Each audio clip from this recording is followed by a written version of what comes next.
Hello guys, कैसे हैं आप लोग। तो हम चैप्टर पढ़े थे ह्यूमन हेल्थ एंड डिजीज के बारे में। तो हमने डिजीज के बारे में जाना और उसके ह्यूमन हेल्थ क्या होता है उसके डेफिनेशन में जाना।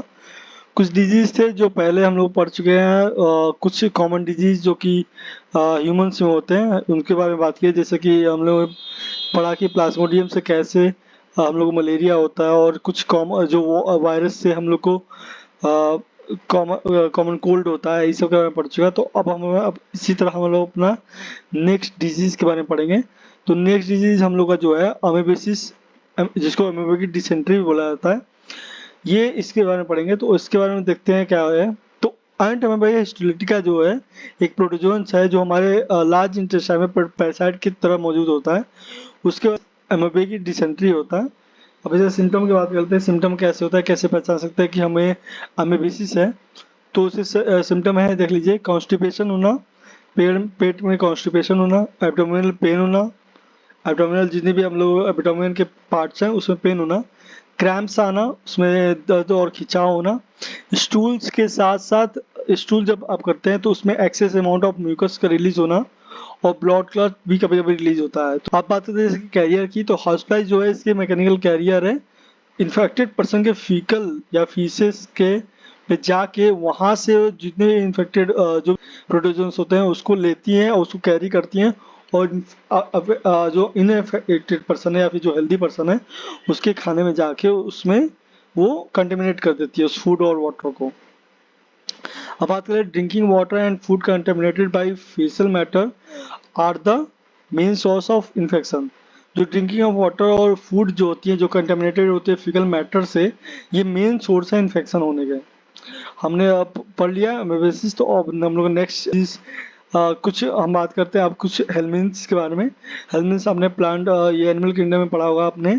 तो हेलमिन्स एक किंगडम है जिसमें दो एग्जांपल इसमें दिए हुए हैं, एस्कैरिस और उचेरिया। जो एस्कैरिस होता है उसको कॉमन राउंड वॉर्म भी बोलते हैं, और उचेरिया जो होते हैं फिलेरल वॉर्म होता है।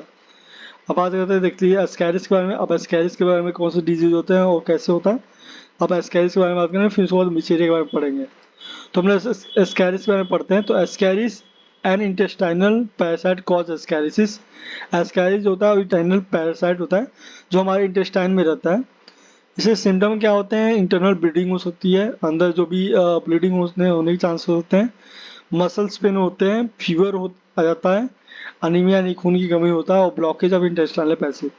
जो हम लोग इंटेस्टाइनल पैसेज होता है जिससे हम लोग जो भी लार्ज इंटेस्टाइन का जो पैसेज होता है उसको वो ब्लॉक कर देता है। The eggs of the parasite are excreted along with the feces of infected person which contaminated with soil, water, plants, etc.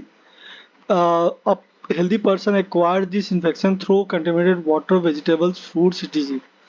जो एग्स होते हैं इस पैरासाइट के, वो क्या होता है कि जो इन्फेक्टेड पर्सन होता है उसके वो फिकल मैटर में वो उसमें रह जाता है जो उसके एग होते हैं।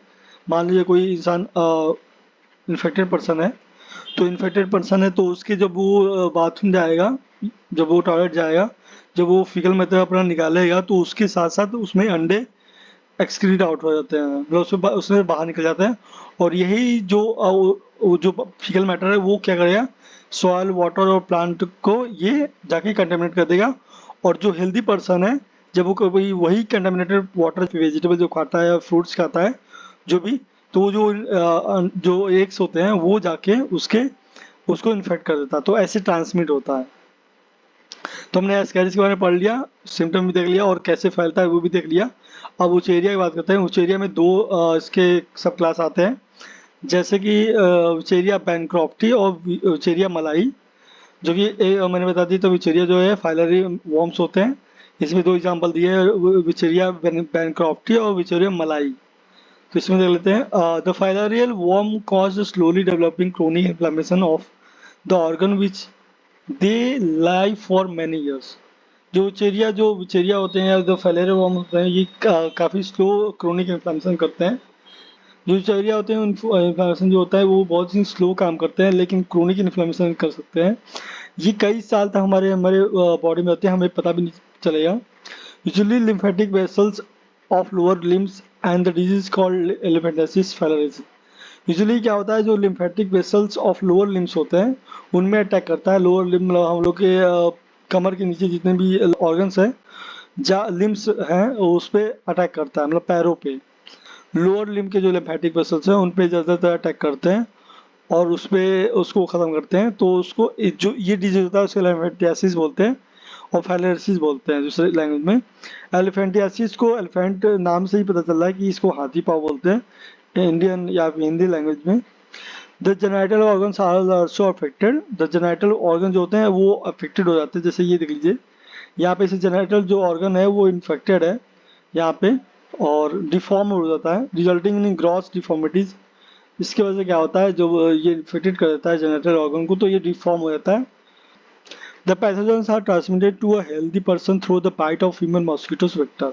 फीमेल मॉस्किटो जो होती हैं वो एज अ वेक्टर काम करती है, ये infected person to healthy person transmit करने की काम करती हैं। तो विचेरिया वैनक्रॉफ्टी और विचेरिया मलाई, इसमें दो एग्जाम्पल थे इसके, सब क्लास हैं, ठीक है।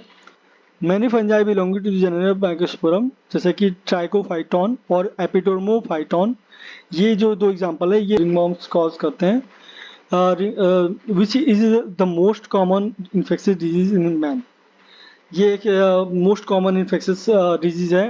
Appearance of dry scaly lesions on various parts of body such as skin, nails and scarf are the main symptom of the disease.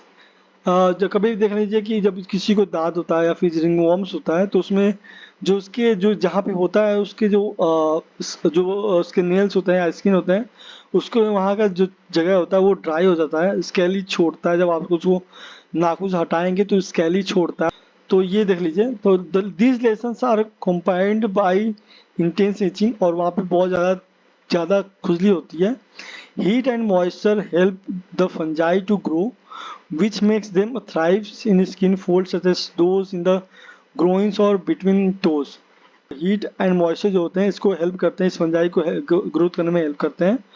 और जहाँ पे भी फोल्डेड एरिया है, फोल्डेड स्किन है, जैसे ग्रोइंस एरिया, मतलब हम लोग lower part of the body, जो जहाँ पे जेनेटल ऑर्गन्स हैं या फिर आप बोल सकते हैं रिप्रोडक्टिव ऑर्गन्स हैं, सेकेंडरी रिप्रोडक्टिव ऑर्गन है, वो वहाँ पे वो स्किन फोल्डेड ज़्यादा एरिया है, मतलब जहाँ से एक स्किन से दो स्किन टच हो जाती है तो वहाँ पे ज़्यादा चांसेस होते हैं इसको होने के। The ringworms are generally acquired from soil or by using towels, clothes or even the comb of infected individual।